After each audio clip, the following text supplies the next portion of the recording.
दो राजा थे जो आपस में इन्होंने रिश्ता करवाया था, रिश्ता किया था, आपस में संधि बन गए थे ये। तो अभी सगाई हुई थी इनकी, एक बेटा था, एक की बेटी थी। तो कुदरत का करना ये हुआ कि कुछ समय बाद जिनका बेटा था वो राजा बहुत बीमार पड़ गया, और इतना बीमार पड़ गया कि बिल्कुल राजकाज के कार्यों में भी असमर्थ हो गया और बिल्कुल मरणासन स्थिति में पहुंच गया।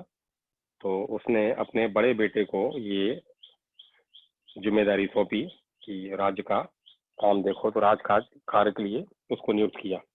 ये बड़ा बेटा वो जिसकी सगाई हुई थी, और राजा धार्मिक प्रवृत्ति के थे, और इनके बड़े बेटे भी अच्छे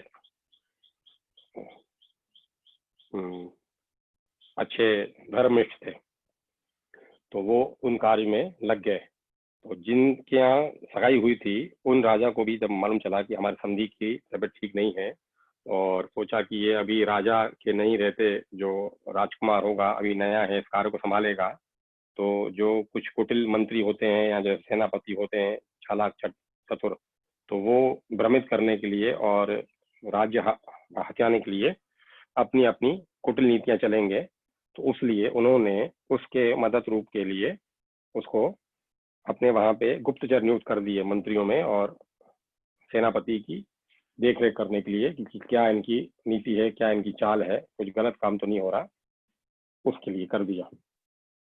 और जब कुछ समय तबीयत इनकी और सही नहीं हुई, तबीयत और बिगड़ती गई, तो राजा ने अपने समधी को ये संदेशा भेजा कि अब मैं चाहता हूँ कि मेरे होते ही इसका विवाह हो जाए और आपकी पुत्री बहू रूप में मेरे घर में आए। और इस प्रस्ताव को उन्होंने स्वीकार किया और इनकी शादी हो गई। और जब शादी हुई और अपने घर आई लड़की बहुत सुंदर थी, रूप का अंबार थी, बहुत सुंदर थी। जो इनके घर शादी करके जब आई, तो इनके घर आते ही कुछ समय में उसकी जो आवाज थी, वो आवाज उसकी मर्दानी आवाज हो गई। उस कन्या की आवाज जो थी मर्दानी आवाज हो गई, राजकुमार की आवाज। तो सबको ये शंका हुई कि किसी ने कुछ इसको खिला दिया है जिससे इसकी आवाज कर्कशी हो गई है, खराब हो गई है। जैसे जैसे सामान्यतः जैसे महिलाओं की आवाज नहीं लगते, आवाज भारी हो गई, जैसे पुरुषों की आवाज लग रही है, इस तरह से हो गई है। तो किसी ने कोई कुटिलता की है या कोई किसी ने द्वेषपूर्ण कार्य किया है, ऐसा इनको शंका हुई, दोनों पक्षों को, इनके ससुराल वालों को भी, इनके मायके वालों को भी। तो अभी ये बात सादा फैली नहीं थी, केवल राजा को, रानी को और इनके पति को मालूम थी, और इनके पिता को भी मालूम चली ये बात। तो उन्होंने अभी बोला कि कुछ समय तक तो अभी इसको बोलिए कि मौन व्रत में रहे ये, और अभी कुछ बोले नहीं। फिर जब ये समय आएगा, जब ये हमारे घर आएगी, तब इस चीज का कोई हल सोचते हैं, हल निकालते हैं। इस बीच में इन्होंने भी प्रयास, आपके प्रयास करते हैं इस चीज को। तो ये रानी माँ मौन रहने लगी, जो राजकुमारी थी, जो शादी हो गई, रानी हो गई, उसके पति राजा थे, तो ये मौन हो गई वहां पे। और पहले क्या, शादी के बाद जब राजा अपनी बेटी विदा करते थे तो सैकड़ों दास दासियां साथ भेजते थे। तो वो दासियां भी साथ में थी, तो वो चीज सब ढक गई, बात उठी नहीं, बात सब संभल गई इस तरह से। और फिर ये अपने कुछ समय बाद अपने घर आई, अपने पिताजी के पास। वहां भी ये सोच रहे थे कि कैसा इसका हल निकालें। तो अभी कोई ऐसा हल निकल नहीं पा रहा था जिसकी इनकी आवाज सही हो पाए। और इस बीच में जो इनके गुप्तचर नियुक्त किए हुए थे इनके ससुर जी ने, मतलब इन रानी के पिताजी ने, कि मेरे जो दामाद हैं इनको कोई असुविधा नहीं हो, दिक्कत नहीं हो, और मेरे समधी जी जो बीमार पड़ गए हैं, तो नया राजकाज संभालने के लिए जो राजा नियुक्त हुए, राजकुमार जो थे राजा नियुक्त हुए, इनको कोई धोखा नहीं दे दे, इनका राजपाट नहीं छीन ले। तो इस वजह से तो वो उनकी जो शंका थी सही निकली शंका उनकी। तो उनके जो कुछ मंत्री और जो सेनापति थे आपस में मिल गए थे, और ये इस तरह से नीति चल रहे थे कि आगे जाके इनको घात करते और राज्य पूरा हथिया लेते। तो इसकी जानकारी इनको मिली, और फिर इन्होंने क्या किया, अपनी पुत्री को बोला कि ये अभी संयोग से तुम्हारी आवाज भी एक पुरुषों की जैसी आवाज है, तो तुम भी राजकाज में वहां पे रहो और अपना रूप बदल के रहो, पुरुष बन के रहो, ताकि इन चीजों को और नजदीकी से और बारीकी से इन चीजों की परख हो पाए, और इनका समय चलते इनका उचित हल निकाल लें अपन। तो इनको ऐसा ही किया गया। और क्षत्रियाणी थी वो, तो उनको शस्त्र चलाना और ये सब राजनीति के कार्यों में कुशलता थी, उनकी सब जानकारी थी। तो ये बात उन्होंने अपने समधी को बोली। तो समधी ने कहा ये कन्याओं के, ये स्त्रियों के कैसे करेगी? बोले नहीं, हमारी जो पुत्री है निपुण है इन चीज़ों में, हर तरह की कलाओं से संपन्न है, ये शस्त्र विधि, शास्त्र विधि, राजनीति, हर तरह से ये आगे है। तो इसको आप कोई राजकाज के कार्य सौंप दीजिए ताकि ये मंत्रियों के बीच में उस कार्य को सरलता से करती भी रहे और उनकी भी गतिविधियों पे उसकी नजर रहे। इस तरह इन्होंने एक योजना बना के योजनाबद्ध तरीके से इनको वहां पे नियुक्त कर दिया। पुरुष के रूप में ये नियुक्त हो गई। आवाज इनकी ऐसी थी। अच्छा, ये तो ही एक राजकाज वाली बातें जो राजनीति संसार में चलती रहती है। अब इससे हट के मैं बात कर रहा हूँ, इनके जो गुरु थे, वो गुरु योगानुयोग इनके पास आए। तो अब देखा कि राजा की स्थिति बीमार हो वाली स्थिति हो गई है और मरणासन हो गए हैं। और जब आए तो और देखा कि ये जो इनकी बहू है, ये पुरुष रूप में प्रकट नहीं किया था उन्होंने, अभी एक पुरुष रूप में थी वो, तो सब चीज़ों को जानने के लिहाज से। तो राजा जो गुरु थे, गुरु अंतर्यामी थे, गुरु देख के मुस्कुरा दिए इनको। फिर जब सब लोग यहाँ वहाँ हुए, जब एकांत में बात हुए, एकांतवासी हुए, तो ये सब बात बताई उनको। तो बोला सब सर्वप्रथम तो पहले मैं राजा की तबीयत ठीक करूं, जो बीमार पड़े हैं, जो महाराजा थे बीमार पड़े हैं। तो गुरु ने अपने योग बल से, उनके अपने तेज से उनको स्वस्थ किया, बिल्कुल ठीक किया। और इतने अच्छे ठीक हो गए कि जो मरणासन थे वो बिल्कुल अब चलने फिरने लगे और हर तरह से सही हो गए, तंदुरुस्त हो गए, हष्टपुष्ट हो गए। तो फिर भी राजकाज में वो निवृत्त होकर बैठे थे, अपना जैसे रिटायरमेंट लिए थे वो। तो अब जब देखा कि राजा भी ठीक हो गया है और राजकुमार ये धीरे धीरे सब काम सही कर रहा है, तो जो उनके मंत्री और जो उनकी जो दुष्ट नीतियां सोच के बैठे थे वो लोग करने के लिए, सेनापति, उन्होंने अब दूसरी तरह से राजनीति चली ताकि इनके परिवार में फूट डले। क्योंकि एक बार जो राजा बन जाए, उसको राजा हटाओ तो आपस में वाद विवाद होता है, फूट डल जाती है ना। तो उस नियत से उन्होंने बोला कि अब राजा जी आप ठीक हो चुके हो तो राज्य आप ही लो, उनको हटाओ राजा से पद से, अब आप राज्य बनो। लेकिन अब पिता पुत्र में अच्छी आपस में एका था, एक इखलास था। तो इस तरह की कोई बात उनमें परेशानी का कारण वजह नहीं बनी कि जिसकी वजह से झगड़ा हो। उनकी ये नीति, ये भी बात विफल रही।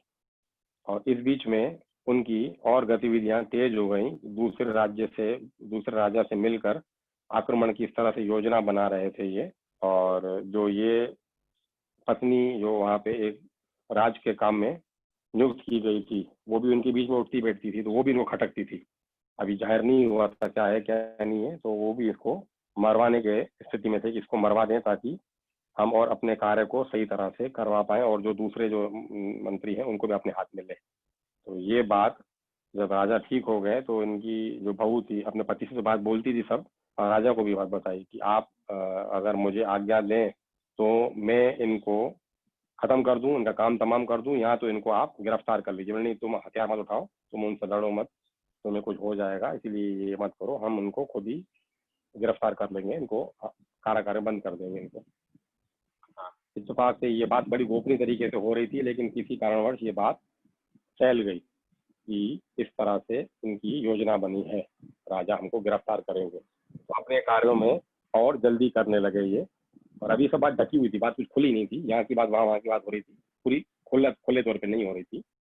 तो फिर राजा के जो गुरु जी अभी वहीं उस राज्य में रुके हुए थे, तो उन्होंने इस रानी को बोला कि तुम एक भोजन उत्सव रखो, एक अपने यहाँ पे अच्छा एक बड़ा भोजन का उत्सव रखो जिसमें सब लोग शामिल हों, सब मंत्री और संतरी, जो बड़े बड़े पदाधिकारी हैं, राजकाज के काम देखते हैं, राजा राजकुमार सब उसमें रहें। और मैं तुम्हें ये चीज दे रहा हूँ अपने हाथ से, इन इन जो दुष्ट लोग हैं, जो ये गलत कुचक्र रच रहे हैं, कूट रचना कर रहे हैं, इनको खिला दो तो तुम्हारे हाथ से खा भी लेंगे। तो अभी बात ऐसी बिगड़ी भी नहीं है, तो बन जाएगी अभी। तो उन्होंने ऐसा ही किया। तो वो लोग आए, बड़ा अच्छी बात है, वो खाने के लिए आमंत्रित कर रहे हैं और चीजें जानने को देखने को मिलेंगी घरों में क्या हो रहा है उनके। तो वो लोग सब लोग गए। तो जो में जो इस इनकी बहू छुपी हुई थी, उन्होंने उनको भोजन कराया और गुरुजी ने जो दिया था खाने के लिए वो खिलाया। जैसे उन्होंने खाने के लिए वो चीज दी तो उनका दिमाग काम करना ही बंद हो गया। देख रहे थे, बात कर रहे थे, समझ रहे थे, खा पी रहे थे, चल फिर रहे थे, लेकिन उनको दिमाग काम नहीं कर रहा था कि अब हम क्या करें, कैसे करें। बिल्कुल क्षुब्ध हो गया दिमाग इनका।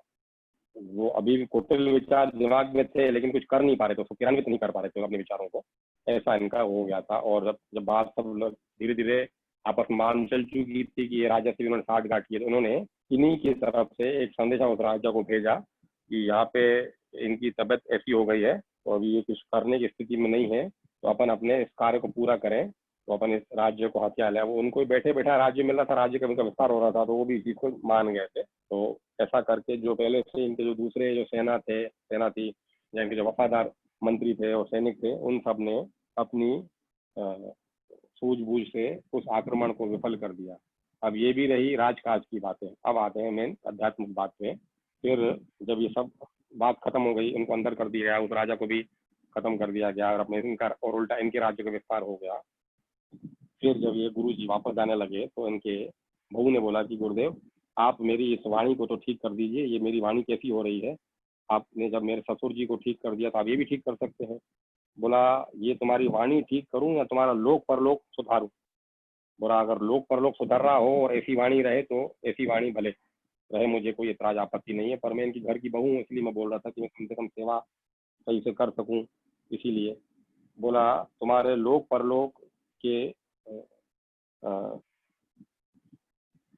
सफलता के लिए और उस चीज की प्राप्ति के लिए जिस निमित्त ये चीज हुई है, पहले उसको जान लो कि ये भगवान की ही मर्जी से ऐसा हुआ है। पिछले जन्म में तुम साधु थी और कुछ तुम्हारे कार्य रहे हुए थे, उसके लिए तुम्हें इस जन्म में इस राजा के घर में जन्म मिला है। और आत्मा तो आत्मा एक ही होती है, इसमें स्त्री पुरुष का भेद नहीं होता है। और संयोग से तुम इस बार स्त्री योनि में आए हो और तुम साधु हो, और तुम्हें आगे चल के उसी मार्ग में ही जाना है, तुम्हें साधु बनना है, इसीलिए गृहस्थ में तुम्हें नहीं रहना है। और अपने कल्याण के लिए तुम साधु जीवन अपनाओ। और ये उनके सास ससुर को ही बोला, उनके पति को ही बोला, वो सुन के हैरान हो गए कि ये ऐसे कैसे होगा। बोला, हाँ ऐसे ही होगा ये तो। और बोला, ये तो साधु है ही है, तो इसके जो पिताजी हैं, जो राजा, जिन्होंने आपकी सहायता की और पूरी योजनाबद्ध तरीके से अपने गुप्तचर बिठा के इन चीजों को बचा लिया आपके राज्य को, वो भी पिछले जन्म में साधु थे, और वो भी आगे चल के साधु बनेंगे, लेकिन उनको अभी ये बात बताना मत। तो बोला, फिर गुरुजी आप जो बोल रहे हैं, आपके कथन में हमें कोई शंका नहीं है, आप जो बोल रहे हैं सही बोल रहे हैं, लेकिन हमें इस चीज का और प्रमाण दीजिए, इस चीज की और सत्यता बताइए। गुरुजी ने बोला, अभी ये समय उचित नहीं है, समय आने पर बताऊंगा, अभी बताऊंगा तो जल्दबाजी हो जाएगी, तुम इसको मेरे आश्रम में लेके आओ। तो बोला, गुरुजी स्त्री हो कि आपके आश्रम में रहेगी? बोला, जैसे अभी तुम्हारे राज्य में रही थी ये, तो राजकाज में वैसे रूप अलग करके रहेगी। बस दो तीन जो शिष्य उनके करीबी थे, केवल उन्हीं को बात मालूम थी। बोला, अभी आगे के जो कार्य रहे हुए हैं वो पूरी करेगी। तो ये इनके लिए बड़ा भारी था ऐसा करना। तो उनके पति ने बोला कि गुरुजी मैं क्या करूं? और तुम्हें जो जवाबदारी दी हुई है राजकाज संभालने की, वो राजकाज तुम संभालो। और जैसे तुम्हारे ससुराल पक्ष ने तुम्हारी रक्षा की थी, उसी तरह से अब जब राजा जो तुम्हारे ससुर हैं वो जब संन्यास लेंगे, तो उनके पुत्र, उनके राजकुमार को जब राजा बनेगा, वो उसी तरह से तुम्हें व्यवस्था करनी पड़ेगी, अपने गुप्तचर बैठाने पड़ेंगे, उसके राज्य को बचाना पड़ेगा, अपने प्रजा की और उनके प्रजा की, दोनों के हित की और अधिकार की तुम रक्षा करो, तुम अपने कर्तव्य का पालन करो। तो बोला, मैं पिछले जन्म में कौन था? बोला, ये बाद में बताऊंगा, ये बात राज की बात है, जब समय आएगा तो समय आते बताऊंगा, अभी समय नहीं है इस चीज का। इसको आप मेरे साथ मेरे आश्रम में जब भेजोगे तब बाकी बातें वहीं करूंगा। तो ये बड़े अनबने मन से थे। बोला, अब इनको लेके चले, कैसे लेके चले, इनके परिवार में क्या बोले? बोला, इनके परिवार में बता दो ऐसा ऐसा है, लेकिन उनको मत बताना कि वो साधु थे। तो उनके राजा धर्मनिष्ठ राजा थे, वो भी धार्मिक प्रवृत्ति के थे। उनको बताया गया कि ऐसे ऐसे साधु हमारे जो गुरु जी थे, जिनकी वजह से ऐसा सब हुआ है। गुरु जी बोल रहे हैं कि आपकी पुत्री की जो आवाज बदली है वो देव योग से बदली है, ईश्वर की सोच से बदली है, किसी ने कुछ खिलाया पिलाया नहीं था इसको, और ये इसके पिछले जन्म में ये थी, अब इनके ये कार्य रहे हुए थे जो प्रभु के मार्ग में इनको चलना है, तो कार्य करने इनको संन्यास लेना है और साधु जीवन अपनाना है इनको। तो बोला, ठीक है, अच्छी बात है, करें, पर इनके कार्य में और इनके आगे जीवन में बाधा रूप क्यों बने? तो उन्होंने भी सहमति जताई और ये वहां गए उनके आश्रम में। मतलब अभी सास ससुर और इनके पति और ये इनके पिताजी, ये लोग वहां पे अपनी पुत्री बहू को लेके गए वहां पे। और गुरुदेव ने वहां पे उस टाइम जाहिर नहीं किया था, कपड़े इसी तरह पहना के ताकि कोई देखे नहीं वहां पे। दूसरे कुछ शिष्यों को मालूम था, बाकी सबको आश्रम में बात मालूम नहीं थी।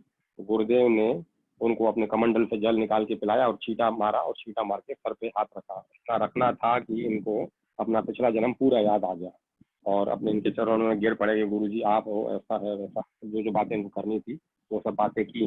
बोला गुरुजी मेरे को इस जीवन में आपको स्त्री में प्रभु ने भेजा है। हाँ वो प्रभु की माया है, प्रभु जिस तरह से लीला रचा है वो प्रभु जान सकता है इन चीज़ों को। और आत्मा का संबंध स्त्री पुरुष से नहीं होता है और इस तरह के सब कार्यों में स्त्री पुरुष में कोई भेद नहीं है, किसी भी योनि में सब कार्य कर सकते हैं, प्रभु को प्राप्त कर सकते हैं। इसलिए इस तरफ तुम सोच के अपने मन को छोटा हल्का नहीं करो और जो तुम्हारे कार्य करते रहो। तो उनके पिताजी ने भी आशीर्वाद दिया। तो पिताजी ने बोला, इन्होंने सामने से बोल दिया पिताजी को, पिताजी आप भी पिछले जन्म में साधु थे, आपको मालूम क्या थे आप? ये बात तो राज्य को उन्होंने खोला नहीं था। तो बोला गुरु जी को, बोला गुरु जी क्या बोल रही है ये, आपके सर का ऐसा करते ही क्या बोल रही है मुझे? तो बोला वैसे मैं तुम्हारी बात अभी नहीं खोलता, मैं चाह रहा था कि समय आने पे जब वो समय आता तभी खोलता, लेकिन ठीक है जो ईश्वर की मर्जी, ईश्वर ने जो निमित्त किया इन चीज़ों को, इसके माध्यम से तुम्हें बात बता दी, तो इसीलिए ये बात है। तो इन्होंने इनके बोला मुझे तो याद नहीं आ रहा कुछ भी। तो इन्होंने बोला कि आप जैसे मेरे को ठीक किया आपने, इनको भी छीटा मार के ठीक कर दीजिए, इनको सब चीज़ याद आ जाएगी।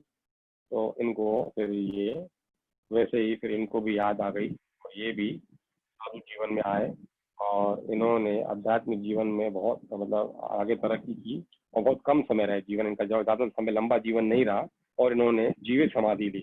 कुछ समय के बाद इन्होंने दोनों पिता पुत्री ने जीवित समाधि ली और शरीर तो फिर यहीं विलीन हो गया पंच तत्वों में। तो इनको आत्म रूप में अपने में शिवलोक में इनको निवास मिला। भोले बाबा ने इनको अपने साक्षात दर्शन दिए और ऐसा करके इनका जीवन पूरा हुआ, जिसमें ये माता जी की कथा सुनी आपने और ये इनके पिताजी की कथा सुनी, ऐसा प्रभु की माया इनके साथ कैसा हो गुजरा। तो बोले बोले भगवान भोले बाबा की जय, संतों भक्तों की जय, आज के आनंद की जय।